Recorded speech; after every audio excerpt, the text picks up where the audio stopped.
Этим летом в Якутске начали капремонт школы номер 29. Из федерального бюджета была выделена сумма в размере 122 миллионов рублей, благодаря чему сейчас делали ремонт, начиная от фундамента школы, заканчивая отделкой крыши.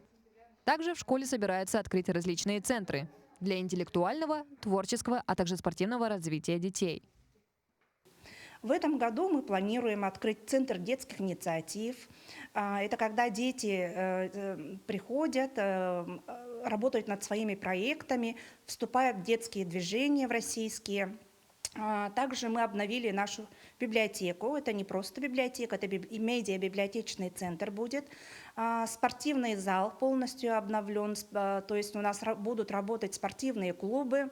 Также мы очень гордимся работой над школьным театром. Школьный театр, и также планируем еще открыть школьный музей. Также для школы приобрели новое оборудование на сумму 14 миллионов рублей.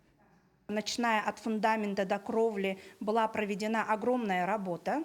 На сумму 14 миллионов мы приобрели новое оборудование, компьютерную технику для учебных кабинетов, новая мебель для детей, для учителей. Обновили мебель в школьной библиотеке, закупили спортивные снаряды, также оборудование для кабинетов ОБЖ, НВП и для театрального зала.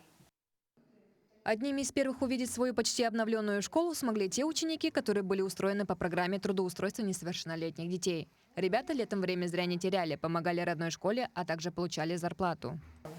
Когда я зашла в школу, я ее не узнала. Она стала более современной, цвета приятнее, и она сама по себе опрятная. Спортзал очень красивый, такой тоже классный очень. И театральный зал. Там, кресла классные и вообще классный. Основное здание школы распахнет свои двери в следующем году. На данный момент возведено 3 этажа. В этом здании помимо учебных классов будет расположена столовая, гардеробная, актовые, музыкальные и спортивные залы. Алина Ариносова, Илья Сыромятников, Якутск.